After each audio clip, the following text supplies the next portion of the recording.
Snow came down in generous, soft flakes that smoothed the city's edges into a study in silver and shadow.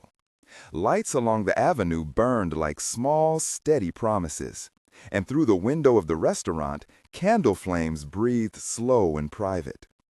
Elliot sat with his coat on the chair beside him, his hands clasped around a cup that left a dark ring on the wooden table.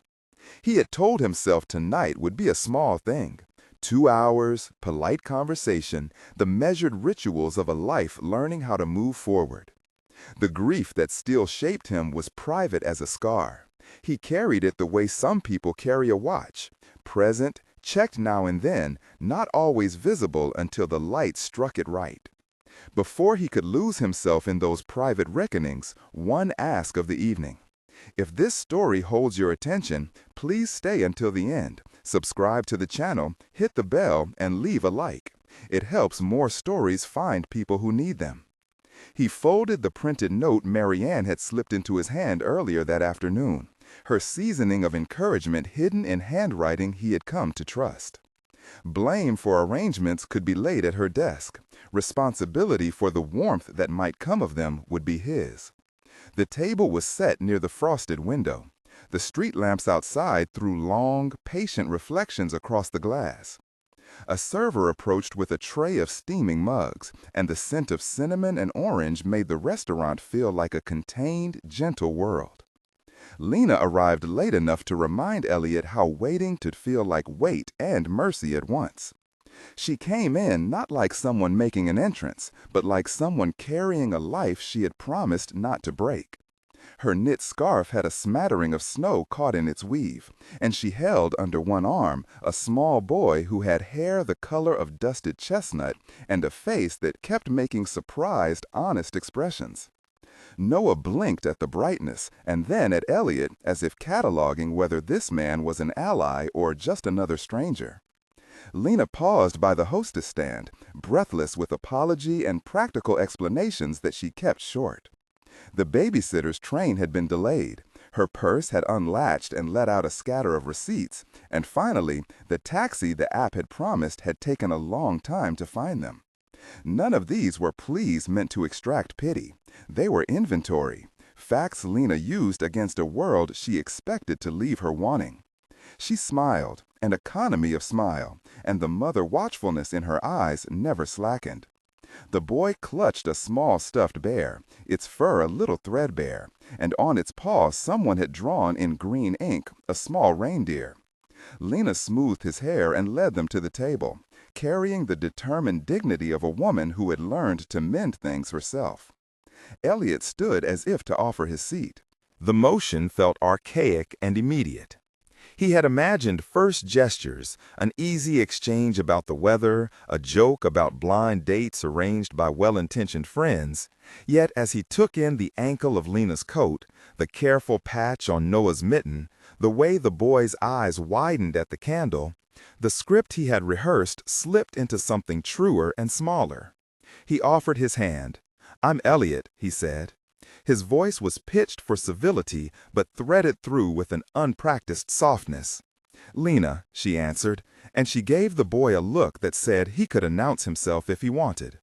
"This is Noah." Noah announced himself in a rush. "I drew a reindeer," he said, proudly, holding up the bear's paw. His small voice brought a naturalness to the table that made Elliot smile without book or plan. They ordered too many small dishes and then shared them. Bread warmed in paper, soup bright with root vegetables, a dish of cinnamon-dusted roasted pears that smelled like the city before midnight. Conversation at first danced around safe havens and occupation. Lena worked odd shifts at a florist and painted in the hours the world seemed willing to leave her. Elliot's carefully vague answer, "I run a company," opened like a curtain without revealing the stage. He watched Lena as she spoke of canvas and color, the way she talked around the word studio as if it were a promise rather than a possession. Her hands animated when she was honest, and sometimes, when she remembered Noah mid-sentence, the tenderness in her face was so raw it felt like a blade held to the music of the room. He learned in the small currency of the evening that she had not told many people about the pieces she painted.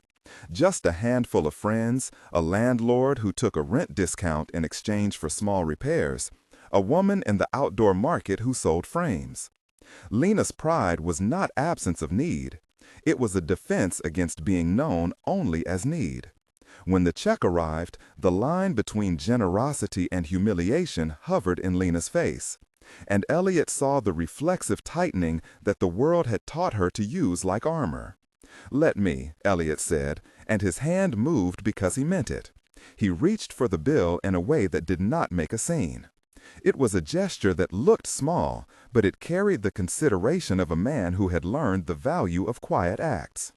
Lena's jaw set, part in resistance, part in calculation. "It was my blind date," she said, with the wry humor of someone who kept herself tidy with jokes. "I can't have you paying for me." "I know nothing of etiquette tonight," Elliot admitted, and his smile was an unarmored thing. "I just thought, would you let me?" She watched him, seeing at once the traces of loss in his careful manners, the way he touched his cup as if it could anchor him, the little pause in his sentences that might have been mourning made conversational. Lena's own story had margins of absence. A husband who had died 2 years before, the careful mathematics of bills and school shows and late-night shifts. Those losses were precise and private. They were not to be traded for charity. She nodded, slow fire, deciding that a meal would not hand away her pride. "Fine," she said, "but then we split dessert." Noah reached across the table and took a warm hand, and that small contact, child to grown man, softened Elliot in a way that the words had not. He looked at Lena, the corner of his mouth lifting. "We will split it in half," he agreed. Outside, the snow continued to fall, indifferent to the bargains and pledges made within the windowed world. When they left the restaurant, Lena wrapped the boy into her coat and pulled on his mitten. Elliot offered his umbrella. She accepted it, not in a way that hinted obligation, but because the cold had made a small treaty with the evening, and the thought of Noah shivering had already made her consider logistics she had not wanted to think about. The umbrella made their walk a private ribbon among oncoming car lights and the low hum of holiday traffic, and for a moment they moved as people moving toward the same point on a map, not entirely certain whether the destination was a shared place. They spoke on the sidewalk until Elliot's cab hissed away, and Lena's building loomed in sight.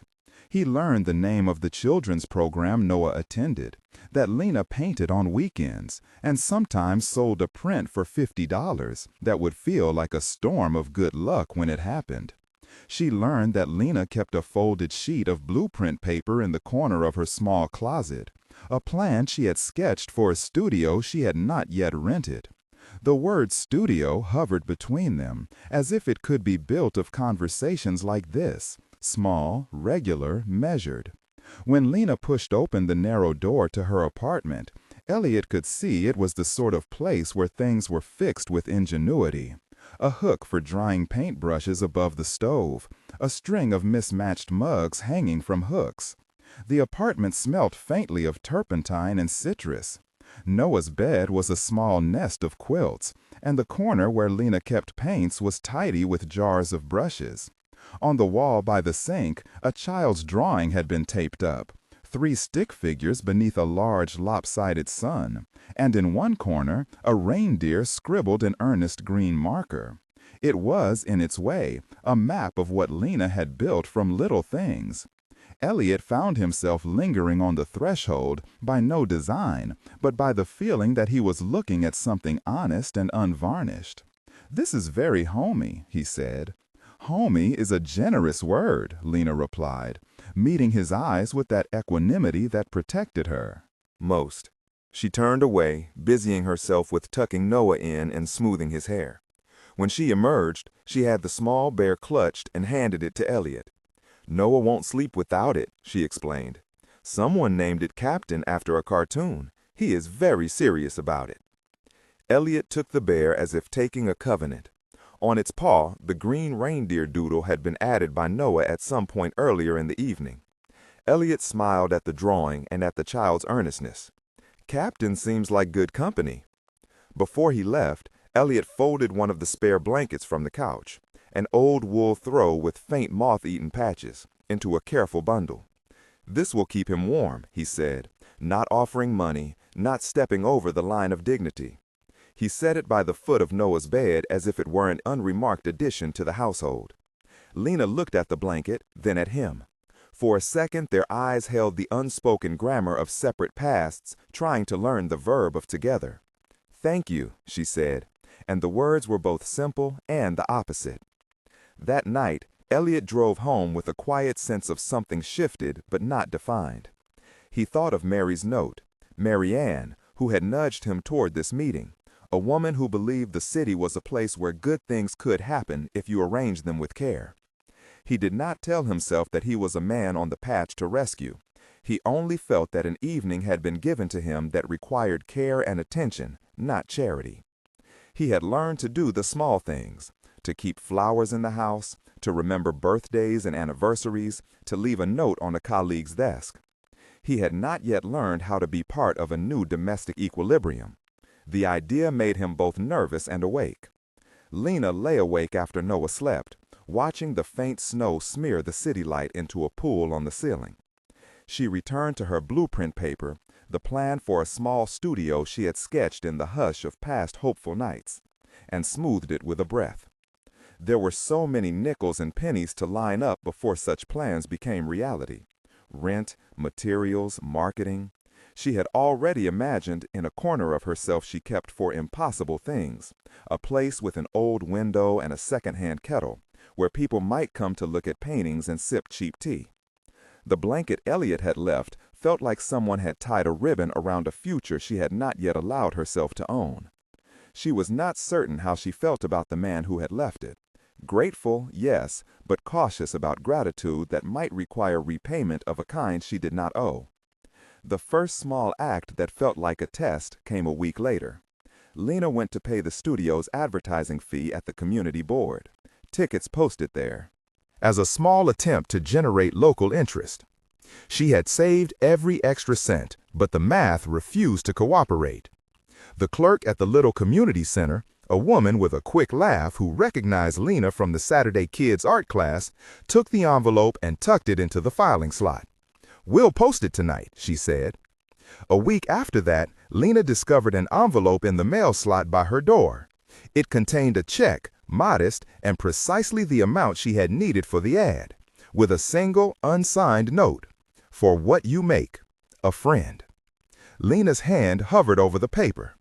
The impulse to fold it away was immediate. She did not want to be the kind of person who accepted handouts. But the note did not say gift with a sting of patronage. It had the simple framing that recognized her craft. She went to the community center and left a note in the suggestion box. "Thank you." Anonymous notes in a city are a strange, private chorus. Lena considered for a time whether to confront Elliot. The blanket had been small enough to seem accidental. This, though, this promised to support something she had been managing for months. She and her pride had an argument in the quiet of her small kitchen. Pride would have her write, "Please don't do this." Need would have her fold the check and spend it. She chose to use it for the ad, and then, with a stubbornness that had kept her afloat more than once, she paid in small bits for a better frame. Elliot, meanwhile, moved through his own circles with the same quietness. There were calls to the office, a holiday charity board to meet, a program that placed volunteers in community kitchens and reading groups. His charity had always been structured to be respectful. Scholarships, small grants, people entrusted to steward resources in the neighborhoods that needed them. He did not think of himself as grand. He thought, in the way careful people think, about how to lower the frictions that made ordinary life hard. When some of his colleagues mentioned a local artist who had been featured in a community corner, someone who painted small, luminous canvases, he felt the hairs on his arm rise. The description fit Lena in the precise way a photograph fits a name. At the same time, the city liked to make stories of people like Elliot. A magazine did a holiday roundup of philanthropists who were reshaping public life. Dinners that funded shelters, grants for new parks, a gala where he had spoken about remembering the past but making room for lives to come. The piece did not mention the blanket or the check. It mentioned his name with the capital letters of success. And, in the small culture of social talk, the article prompted surprised glances Lena sometimes noticed when she ran errands. A neighbor might say, "Isn't that his name, Mr. Elliott Carter?" with a sort of curiosity that carried Class and caution together. The question of anonymity forced Lena to decide what she would accept. She recognized the blanket and the handwriting on the envelope would not match, but they had the same effect. They were practical kindnesses that avoided spectacle. Deciding whether to speak to Elliott about them required a courage that had nothing to do with charity and everything to do with naming boundaries. She was not the sort to be passively grateful. She wanted agency in relationships, including ones that could offer help. Their meetings over the next weeks took on cadence. There were coffees by the bakery, where Lena sometimes brought a canvas with wet paint wrapped inside a newspaper. There were volunteer evenings at the community center where Elliott cast his shadow across a room and then stepped back to hand a paper plate to someone in need. Noah delighted in the little rituals of their time. An odd afternoon when Elliott repaired Noah's toy truck, smoothing scuffed paint with the steadiness of a man learning the craft of domestic care. Lena watched those gestures closely and began to see a pattern. Elliott did not advertise his kindness. He performed it the way someone might water plants at dawn, quietly, without an audience. When Elliott agreed to come to the community center's holiday meal, an event he had been expected to attend as a patron, he showed up in a coat that was warm but not showy. People recognized him and murmured, but what he did was simple. He ladled soup, he listened to stories, he kneaded a lump of dough at a long table with calloused hands. Lena found him there, in the midst of a crowd that did not know him as a CEO, but as a man with sleeves rolled up and flour along his knuckles. It was humbling and also revealing. She watched guests whose names she knew, the neighbors, the volunteers, treat him with a cautious, grateful ease. At the event, a photographer from the magazine Elliott had been profiled in arrived to cover the evening. The flash of a camera can divide a room in two, those who are behind the lens and those who become images. Lena felt the shift in the room. People began to murmur and gather, like moths to a lantern. A photograph could do strange things to private life. Elliott's face was the private thing in a public moment, and when the picture ran a few days later, the caption tied him to a name in an office tower rather than the steady hands he had shown in the soup line. Lena was not angry at him. Anger would have been misdirected, but she felt the old social resistance map itself across her, the barrier between her world and his. The revelation of his public standing complicated the anonymous checks. If he was the man behind them, what did that mean? Had his acts been meant to open a space for her or to make a headline? The city taught people to fear both being used and being indebted. Lena had been taught to set a boundary against both. There came a night where the pattern had to be named. A gallery owner in a neighborhood Lena had never yet crossed invited her to show a small set of works in January. The advance would cover the first month's rent on a studio, exactly the step she had sketched a blueprint for on her floorboards. Lena almost did not accept. Her instinct was to say no, to test whether the world would let her succeed without covert aid. Yet the community had rallied in small, sustained ways. A frame fixed by a neighbor, a sitter for an evening provided by someone from the kids program, a stack of sketches that had begun to gather interest. The gallery's offer was another hinge. When Lena called Elliott to tell him, because sometimes you tell the people who have offered you a blanket or a bowl of soup, she spoke with a cadence tuned to honesty. They're going to host a small show, she said, and she could not locate emotion under the factuality. It would cover the first month on that studio. That's wonderful, Elliott said, and she could hear him unbuckle his sleeves in the line between sentences. You deserve that. She paused. She could have added thanks, an offering of gratitude that would close the circle. Instead, she asked the harder question. "There was a check in my mailbox," she said. "It was for the ad at the community board. I don't know who to thank. If it was you, I need to know." Elliot's breath made a small sound. In his life, safety had come from naming things correctly. He rarely kept secrets. The ones he had kept were tender ghosts. "I did leave a blanket the night we met," he admitted, "but I didn't pay your ad. I thought—" He stopped, recalibrating. "I thought if someone else had helped you, it would be better that it was anonymous." The pause that followed was not silence, but a careful exchange. Lena felt relief at the non-ownership and a prick of unease at the suggestion of a wider web of unnoticed generosity. Elliot explained what he could without framing it as a confession. That he had a small fund his company stewarded, that some of it was directed through community leaders who could choose recipients without naming the source. The language was meant to honor dignity. It was the way institutions tried to keep the person receiving in the driver's seat. Lena listened, and when he said in the quiet, "I don't want to make you feel small," she understood how careful he had tried to be. "Then don't," she said. "Just tell those who gave to leave it anonymous. If someone else did it, I won't pry. But if you did, tell me because I need to decide how to be in this. I won't let kindness make me disappear." He heard the firmness in her voice and, in it, something both beguiling and necessary.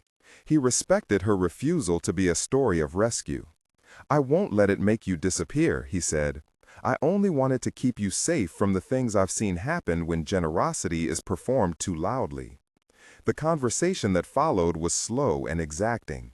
They talked not about grand gestures, but about boundaries. He explained his mechanisms, the trustees and lists. She explained her need to be seen as a maker, not as a recipient. The exchange was not dramatic. It was the work of two adults practicing trust like a language. "In the end," Lena said, "if you give, do it in a way that lets me stay whole." Elliot promised, careful as a man who had once promised his late wife the moon and learned the moon's shape did not always fit inside their hands.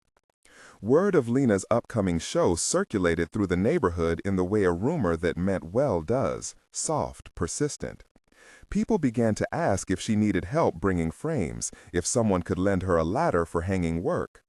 The city kept sending small miracles: an electrician who taught her how to swap bulbs, a landlord who agreed to a short-term lease on a studio with no security deposit because he had been moved by Noah's drawings. These were not rescues so much as practical alliances. Lena learned to accept them without allowing gratitude to become obligation. Elliot, too, stepped in to steady work. He did not make a show of assistance. He visited once, bringing a set of proper hooks and a piece of plywood he had brought to hang the larger works. Noah's eyes widened at the sight of the board being measured and the precision of the man who measured it. Elliot listened to Lena's plans for the studio, the bench she dreamt of, the second-hand sink for washing brushes, the tea kettle on a small chipped stove. He supplied ideas that were hands-on, not theatrical, ways to insulate the place better, the name of a supplier who sold discounted canvases. Each time he stepped forward, it was like a stitch, barely visible but holding. The city still liked stories, and the magazine's piece about Elliot had already stirred talk. A columnist wrote of the city's elite stepping into the neighborhoods in nostalgic photos and earnest captions. Elliot's name traveled in that column, and the tendency of people to make one-dimensional narratives of private lives pressed at Lena. She braced against the curtain of public story. She did not want to be cataloged as the poor lady who arrived late to a blind date and was thus elevated in a tale of redemption. The phrase grated against her, as if it erased Noah's drawings and her blueprint and the hours she spent washing brushes. She chose then to take out the crinkled blueprint and add a small line of text to it in ink. For Noah. And the people who come in cold. She drew a tiny reindeer in the margin as a private joke for the boy. The small additions made the paper less a project and more a pledge. The weeks that followed were deliberate. Lena painted mornings and afternoons when Noah was at the program, and sometimes in the evenings she set up a little space by the window with a lamp and a cup of steeped tea. Elliot came to the studio a handful of times, helping to lift a canvas or hold a light. Noah loved to trace the outline of a frame with his finger and then point to a piece he declared his favorite. Those quiet rituals of repetition were the real architecture forming between them, an offer of presence that was neither intrusive nor performative. There were awkward bits, of course, times when the gulf of their lives revealed itself in jokes that missed or in a hesitation over choosing a gallery price. Once, at a small neighborhood party, Elliot was asked to say a few words about why he supported local arts. He spoke softly about the need to give people a chance to be seen, and in the audience, Lena felt both honored and vulnerable. She did not want his speech to become the story of her life. She had asked him not to make her into a headline. What she wanted was the slow work of people recognizing her art because it mattered, not because it made a human interest paragraph tidy. Her opening night arrived with a winter clean that made the city smell like the ache of good traditions. The gallery was modest but gleaming in the way of places that kept their lights for people who came to look. Noah wore a small scarf. He held the stuffed bear, Captain, to his chest. The gallery owner had hung Lena's largest piece in the far corner, and a lamp threw it into a quiet halo. People arrived in ones and twos. Some neighbors had come, a teacher from Noah's program, an older woman who had collected frogs and teacups and now bought art with the deliberate reverence of someone who had rarely spent money on herself. The article about Elliot had run a day before, and a smattering of readers found their way into the gallery, eyes curious about the philanthropists supporting the arts. When Elliot entered, neither publicly announced nor hidden, he looked like a stranger leaning into a room that had chosen itself. The image he presented there was human and not heroic. He paused, hands in pockets, and moved slowly from piece to piece. He did not speak at length. He listened and clapped when others bought a print. He watched Lena not as a spectacle, but as someone watching something fragile and important survive through care. Later that night, after the small crowd had dispersed and Lena began to pack her unsold canvases, he came close enough to offer something more private. "You did this," he said, the sentence both observation and the acknowledgement of a labor witnessed. "You made this happen." She let out a breath she had been holding for weeks. "I did," she said. "With help, but—" She stopped, finding the exact word. "With some help, yes, not as a handout." "And you still painted it," he said. "That's what matters." They stood in the warm light of the gallery, and Noah traced the edge of a frame as if reading Braille. The night felt like one of those small miracles that were actually slow commodities. Not a sudden blinding light, but a dozen steady candles kept lit. On the curb outside, the snow fell the way it always had, a sheet of hush over the city. Elliot offered his coat for Noah to wear for the walk home. Lena accepted. It was not an exchange of power. It was a practical measure against the code. They walked a few blocks in companionable silence, and Lena found herself considering a question she had been resisting. What would it mean to let someone be with her life? Someone with resources and a habit of discretion. Someone who could repair hooks and bring plywood and then return to his own life without framing her as a restitution story. The decision to trust was not a single verdict. It was a series of yeses and nos chosen at small junctures. Lena knew she would not give up her autonomy for comfort alone. She knew she would test kindness the way she always tested acrylic paint. A dab on a corner, time for it to dry, a look in the morning light. She also recognized the risk of standing too long on the defensive, that the world would take her caution and turn it into isolation. Elliot, in his own thinking, had begun to calculate differently. He had been careful with his heart because the person he had lost lived in the small things, laughing cups of tea, a particular way of tying shoelaces for a child. To love again would mean entering a life where he could be present without erasing the past. He did not want to pretend the grief had not existed. He wanted to make space for a new song beside the old one. The following morning, a yellow envelope arrived for Lena taped beneath her apartment door.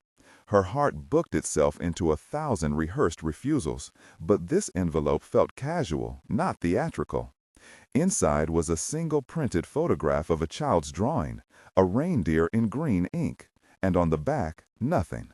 No signature, no envelopes of debt. Lena held the photo up to the light and smiled despite herself.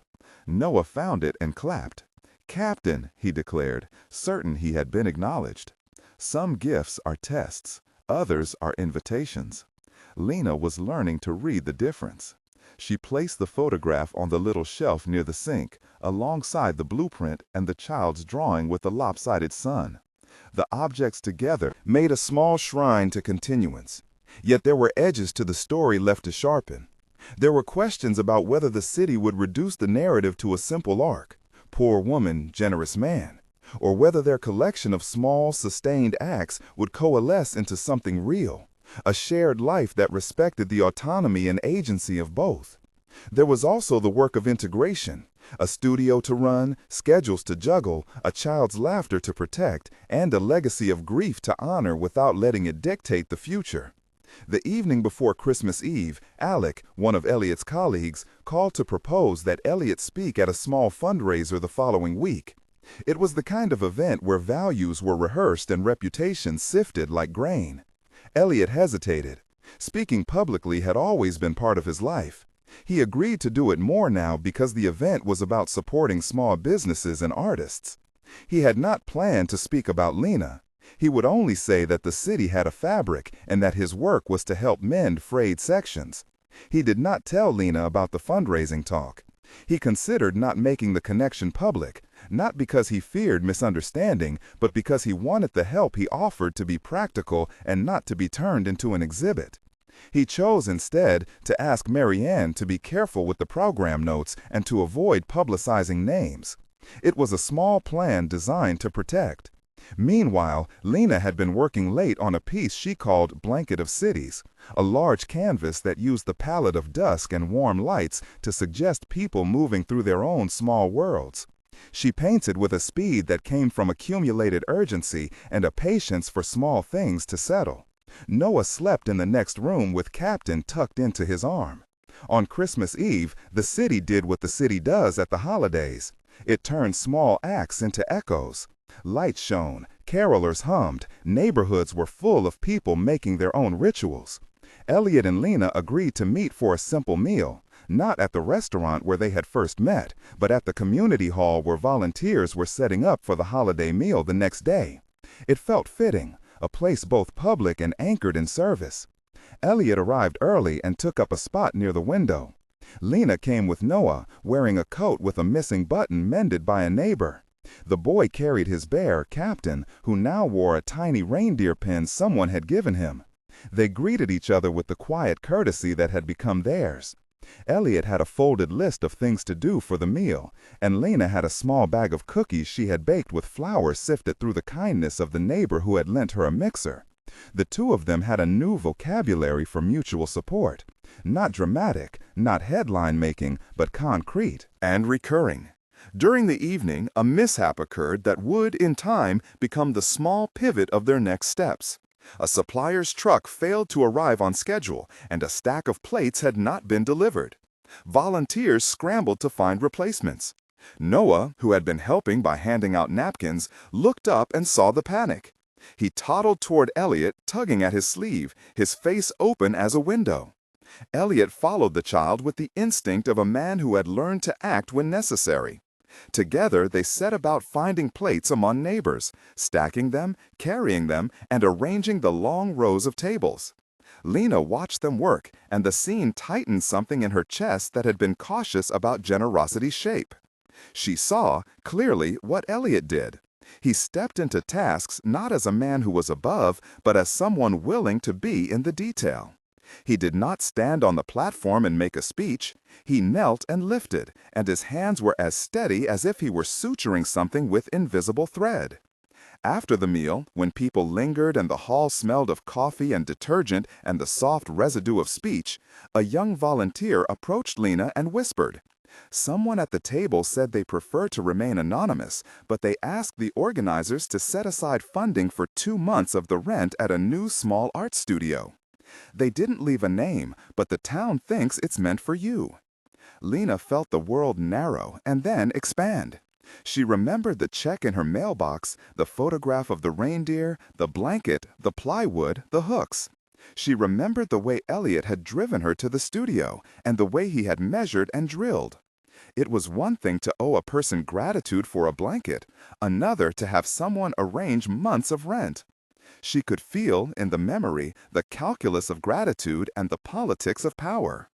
That night, as the hall emptied and volunteers stacked chairs, Elliot found Lena on the stair landing, where the tinsel had been draped and a stray string of lights hummed. His face was open and patient. I haven't, he began, and then stopped, aware of the wrongness of starting a sentence with denial. I have been working quietly, he said, but I didn't arrange the rent, not for those months. She looked at him, and something like an invitation to clarity hung between them. Then who did? She asked, and the question was not accusation so much as inquiry. Names mattered less than truth. He considered the question and then told her what he knew. That his fund had given to different trustees, that other donors existed quietly at the edges, that sometimes people who wished to remain unnamed did indeed take action. He added carefully, "If someone did this, I would like to know so I can thank them on behalf of the neighborhood. If It's been done in fragments. I want to know it isn't meant to make you into a story." Lena's response was not the fire of indignation some columns had hoped she would show. She was a woman who counted, and she performed gratitude like making a budget, clearly, thoughtfully, with attention to how it altered the ledgers of selfhood. "I don't want to be someone who is displayed in charity's display case," she said. "If this is meant to help me keep a studio and not to make me a spectacle, then it's welcome. If it's meant to make me into an emblem, I will refuse it." He nodded. "I understand." He did, in some deep place, because he too feared being a headline, because the tenderness with which he had performed his grief made him wary of turning another's life into a proof of his redemption. They walked out into the snow together, under the quiet city lights, and Noah ran ahead, leaving a trail of small interim footprints. The air tasted like the promise of a new page. The reindeer doodle that kept appearing in corners of their lives felt less like a joke and more like a sigil. Neither of them claimed the whole truth that night. They made instead the deliberate choice to keep engaging in the small architecture of trust, blankets, plywood, hooks, anonymous checks, and to name the lines when necessary. The story that would follow had to do with the difference between kindness performed and kindness sustained, between headlines and the quiet work of building a home. It would require the naming of anonymous acts, the decision to accept help without losing selfhood, and the slow, unglamorous labor of two people learning to make room for one another in a world that preferred tidy narratives. At the top of Lena's blueprint, beneath the penciled windows, she added a small note: "No show for spectacle, studio for work." The line felt like an oath. On the night they lit a single candle in the studio's small window, an act they performed together to mark the first month paid for by an anonymous sum, the candle flickered steady, and Noah sketched a reindeer again, this time with a clear set of antlers and a proud tilt. They hung the drawing where anyone who crossed the threshold would see it. The small gathering that night was not a party. It was the measured intimacy of neighbors who had provided frames and kibitzed over hanging heights, of a woman who had opened a door to her work and a man who had helped hang it. There were cookies and the smell of turpentine in the air and a radio playing carols low enough to be a memory. Elliot held the kettle while Lena poured tea, and for the first time, neither of them kept score. They operated in the practical arithmetic of friendship. Who brings what? Who calls whom? Who shows up with a tape measure? Outside, the snow did not. So much stop as change its character, becoming sleet that tapped the window with a discreetly violent punctuation. Inside, the candlelight pushed back on that sound with a steady glow. They sat and spoke in the language they had taught one another over the weeks, not confessions grand and public, but admissions small and precise. Elliot told a story about making a cake for his late wife's birthday, and Lena laughed in a way that was both compassionate and bracing. She told him about a painting she had destroyed when she thought it was not good enough, and Elliot said he thought it might have been brave to destroy it because it showed the measure of someone learning their limits. Later that evening, after the guests had left and Noah slept with Captain at his side, Elliot found himself on one knee on the floor of the small studio. It was not a proposal, it was an offering of steadiness. He adjusted a loose screw on a bracket, and it felt like a promise translated into action. Lena watched him work, the light catching the scuffs on his knuckles. She felt the old guardrails loosen by increments that were practical and gentle. They were not finished. There remained the question of public narrative and how it might shape their lives, the matter of trust and payments, and who would speak their story. There remained also the slow and important care of binding two households, child, work, grief, and the small choreography of mornings. Winter would be a season of tests. One illness that kept Noah home from school, a leak in the roof of the studio that required immediate attention and money, an editorial that wanted to simplify their relationship into a single paragraph. Each would ask them to choose between spectacle and substance. On Christmas Eve itself, they walked through the neighborhood with Captain poking about in his scarf and the reindeer doodle safe in a pocket. The city around them was a map of small rituals, lights on porches, people carrying wrapped packages, someone playing a violin in a vestibule. They moved together through the suspended hush that holiday nights sometimes make, and the feeling was less of a culmination than of a careful beginning. Lena thought of the year behind her, the small economies and the nights she had learned to be both tender and tough, and felt a private gratitude. Elliot thought of the past, of vows, and of the way grief had taught him to attend to small things. Noah thought, likely, of Captain and reindeer ears and cookies. The three of them made a tiny constellation of imperfect lines that nevertheless suggested a whole. There were many things left to decide. The anonymous checks still required naming. The fundraiser speech would bring attention that might be useful or unwanted. But they had, and the small acts of these months, established a practice of asking one another to speak boldly when public acts threatened to become private. Traps. They had, in other words, created a blueprint not just for a studio, but for how to share a life without making one person the headline of the other's redemption. Outside the studio window, the snow thickened into a soft hush. Inside, the candle maintained a low, faithful glow. Noah slept with his bear. Lena smoothed the blueprint one more time, tucking it into a drawer where plans were fed by time and by small minutes of courage. Elliot adjusted a light bulb and called Marianne to arrange a small delivery of hooks for the next morning. The city whispered its holiday promises, and two people, wary and willing, kept tending the fragile architecture of beginning. They would learn, in the weeks to come, that trust was a construction of tiny acts repeated until a shape formed. They would also learn that generosity done with patience and respect did not humiliate, and that publicity could be navigated without losing oneself. For now, they let the candle burn low and allowed the hush to keep them company. The story was still assembling itself, each scene a tile laid with care. There were edges to sharpen and crossings to guard, but the warmth in the studio felt like a first good wall. They had not yet reached the moment when one would kneel before the other with an ask that asked for the heart. That would come only after many smaller tests had been met and mutuality earned.